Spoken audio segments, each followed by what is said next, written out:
Welcome back. Yesterday's word of the day was Son of Man.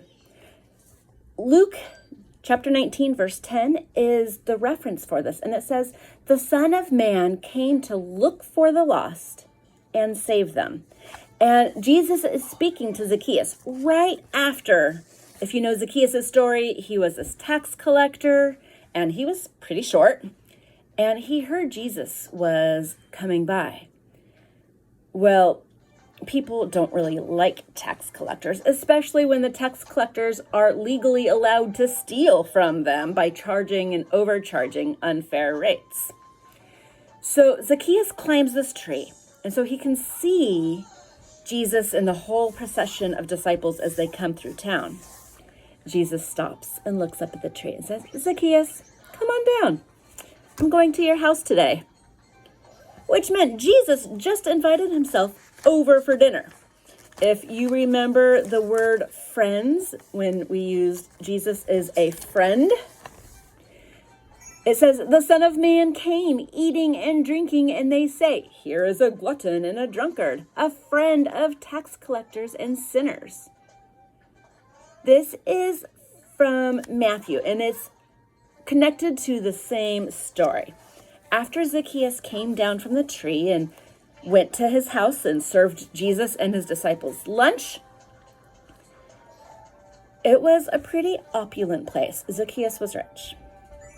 And the religious people had a hard time with this. Why is Jesus hanging out with them? Doesn't he know that they're not worthy? Doesn't he know all of the sins and the wrong things they've done? And that is exactly Jesus's point. He says, "I came for the lost, the people who know they needed me."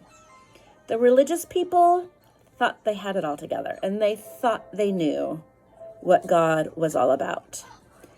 Son of Man is used fairly often, I think, in the Old Testament, or at least what I'm familiar with the Son of Man is from the Old Testament.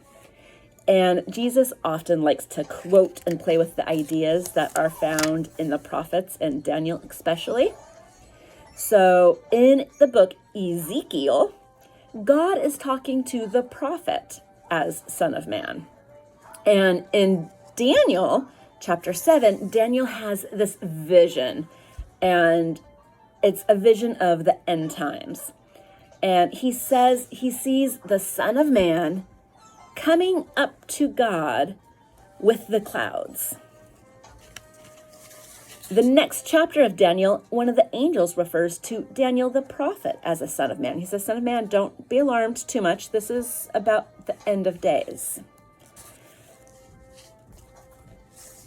When Daniel and his friends when Daniel's friends are in the fiery furnace for not bowing down to the king's statue, the king sees someone who looks like a son of man, and there it could have been the pre-incarnate Jesus, so Jesus before he was born. It could have been an angel type being. When Jesus uses Son of Man, he's identifying with his humanity, his humanness, but he's also using that specifically to point towards his heavenly identity as the Son of God and part of the Trinity.